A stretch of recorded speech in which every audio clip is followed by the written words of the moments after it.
찬송가 292장 292장입니다. 내 본향 가는 길.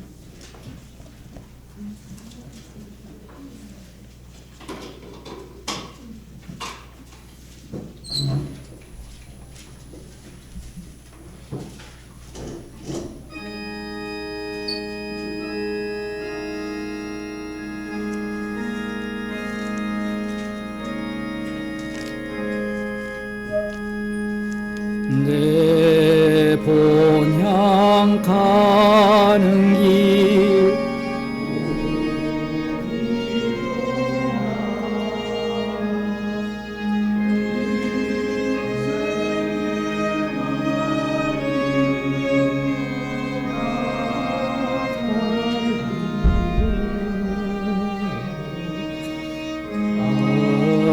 위에 수고를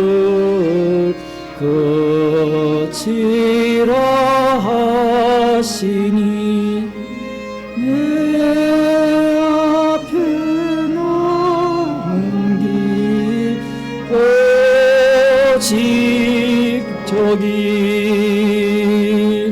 주 예수 예비한 저 새 집은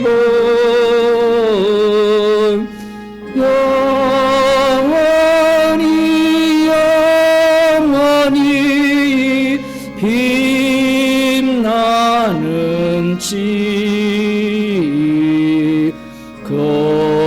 거기서 성도들 즐거운 노래로 사랑의 구주를 길이 찬송 평생에 행한 일 돌아보니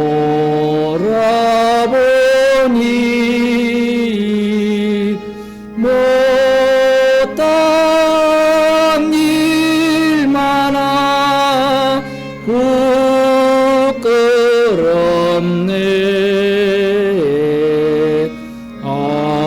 아버지 사랑이 날 용납하시고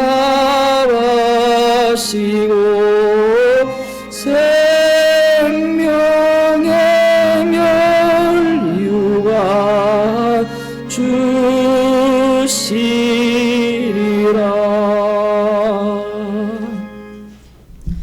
하나님 말씀 이사야 8장 16절에서 18절 말씀입니다.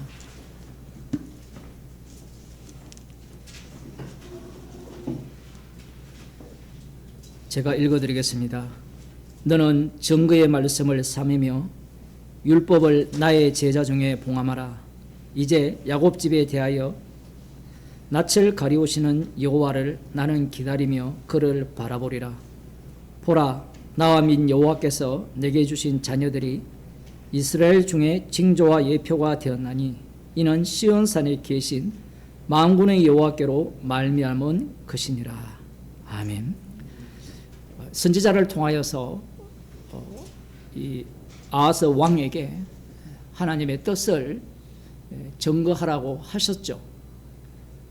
그런데 이사야의 이 증거를 받지 않으니까 하나님께서 명하시기를 증거의 말씀을 꽁꽁 삼여버리라, 봉함하라. 그 편지지가 있으면 편지 봉투에 집어넣어서 꽁꽁 삼여버리라 이렇게 명하십니다. 여기에 이사야 제자들에게 하는 말인지 여러 설이 있지만 이사야 제자들에게도 봉하는 거예요. 이사야가 증거하는 말씀은 이사야 6장에서 보냄을 받을 때 이 눈을 가리게 하고 귀를 닫히게 하기 위해서 보냄을 받는다고 했잖아요. 그 말씀대로입니다. 아니, 편지의 내용을 안 알려줄 것 같으면 말을 하지를 말지. 우리 같으면 계속해서 어떻게 하기를 원합니까? 안 듣더라도 100번을 듣더라도 이렇게 알려주어서 돌아오게 해야 되잖아요. 그러니까 말씀은 사람을 돌아오게 하기 위함은 아니에요. 물론 그런 본문이 있긴 있지만 그 본문에 대한 해석은 그렇게 하는 거 아닙니다. 목적이 말씀을 위한 거지, 말씀이 말씀대로 되어지려면 증거를 하되 증거를 듣지 않아야 되고, 이 증거를 듣지 않는 것이야말로 원래 말씀대로 되기 위함의 조치고, 그러하기 때문에 이 말씀의 증거의 말씀을 봉함을 해버리라는 거죠. 제자들에게도 다 그 내용은 봉함하라고 했는데 뭐 내용은 다 나와 있습니다. 야곱집에 대하여 여기에 보면 그렇게 되면 나는 이제 야곱집에 대하여 낯을 가리우시는 여호와를 나는 기다리며 그를 바라보리라. 그 선지자는 외치고 듣지 않고 봉해버린 이후에 뭘 기다리느냐 하면 심판을 기다린다는 거예요. 많은 사람이 이 본문을 이렇게 해석합니다. 이사야만은 뭔가 희망을 주고 믿음을 갖고 전기를 꺼버렸네요. 왠지 아까 낮에도 그랬어요? 이제 불 켰나? 그 이사야가 지금 여호와의 그 낯을 기다린다 할 때 사람들은 긍휼을 기다린다라고 생각을 해요. 이사야가 기다리는 게. 근데 이 본문의 정황상 내용은 자녀들이 증거잖아요. 스알야숫과 마을살렐 하스바스. 남은 자는 돌아오고 노략이 속히 임할 것이라는 이 심판의 날입니다.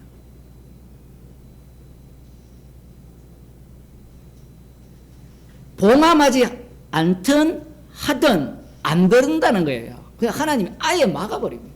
그러면서 이사야는 뭘 기다리냐면 지금 이 심판의 날을 기다리는 거예요. 그러면 이 내용이 다 알려지잖아요. 선지서를 통하여서. 알려지는 자체가 봉함함이에요. 알려지는 자체가. 그 어디까지 봉함이 되느냐? 마태복음 3장을 한번 보겠습니다.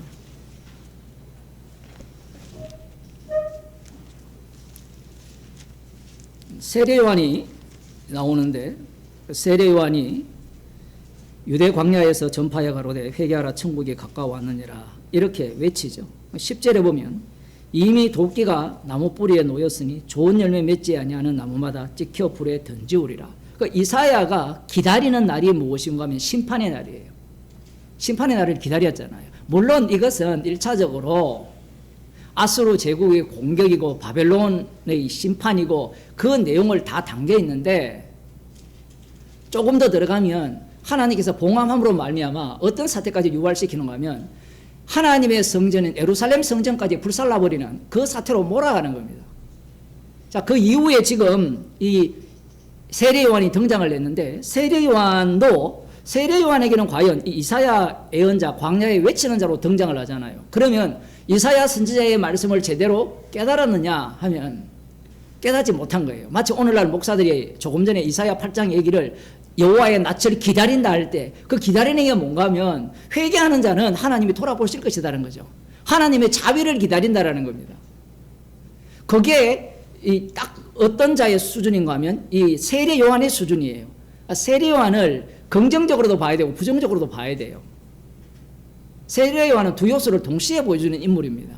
지금 여기에 외치면 좋은 열매 맺지 아니하는 나무마다 찍혀 불에 던지우리라. 이 말씀의 뜻은 세례 요한이 생각하는 것은 구약의 선지자들이 우상 숭배하는 자들에게 외쳤잖아요. 그 아하스 왕에게 이렇게 징조를 구하라 할 때 구하면 되거든요. 근데 그렇게 안 했다면 회개하고 회개에 합당한 열매, 말씀대로 살아라는 이야기입니다.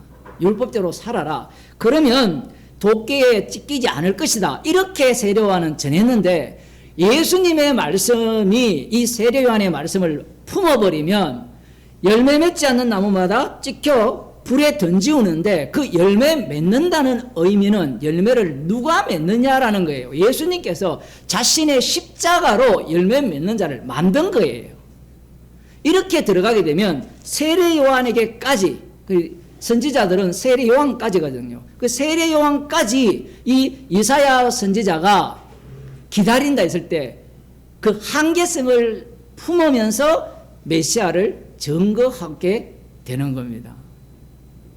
지금 이렇게 말씀을 봐야 되는 이유가 이사야 선지서를 남은 자인 유대인들, 서기관과 바리새인들이 해석을 하잖아요. 읽잖아요. 다 읽으면 과거가 되죠. 과거의 사건들이 다 실제로 일어났고 그것이 이제 반복이 되잖아요. 반복이 되는 사건이 무엇입니까? 71회거든요.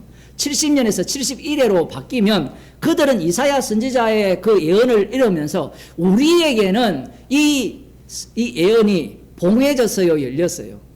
열렸다라고 생각을 하는 겁니다. 그 열렸다라고 생각하는 자들 중에 하나님이 마지막 엘리야로 보내신 세례 요한이 포함되는 거예요.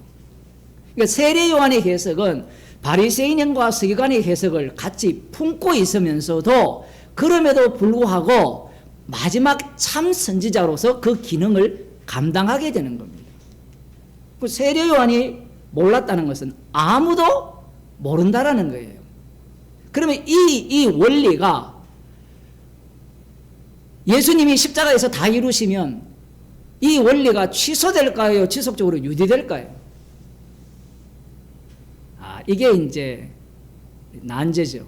우리들이 생각하기로는 예수님이 십자가에서 다 이루시고 성령을 주시면 우리 마음속에 새 언약을 준다 했잖아요.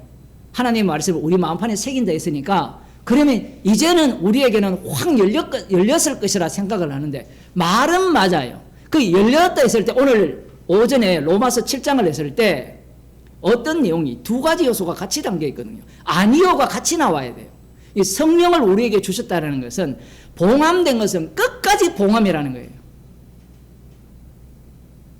이런 원리입니다. 마태복음 13장에서 비유를 알려주실 때 너희에게는 허락되었으나 저들에게는 허락되지 않았다라고 하잖아요. 그러면 제자들이 우리에게는 허락되었냐라고 했는데 성령을 받기 전에는 자기들은 허락됐다고 생각했거든요.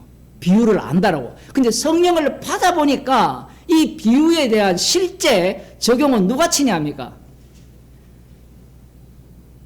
예수님이 다 하세요.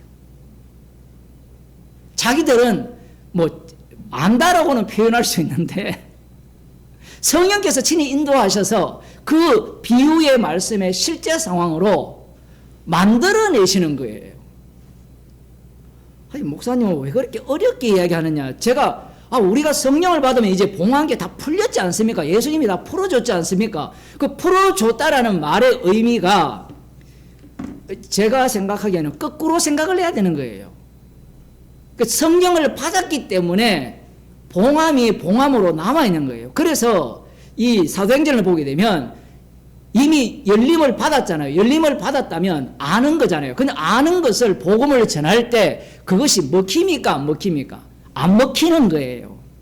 안 먹힌다라는 것은 역시 나는 알림을 받았지만 상대에게는 이 주님이 친히 알려주셔야 이게 가능한 일이고 심지어는 너와 나 사이의 관계도 마찬가지죠. 성도와의 관계 속에서 너도 알지 나도 알지가 아니고 너도 나도 십자가로 이 막힌 담을 계속 흘러주셔야 돼요.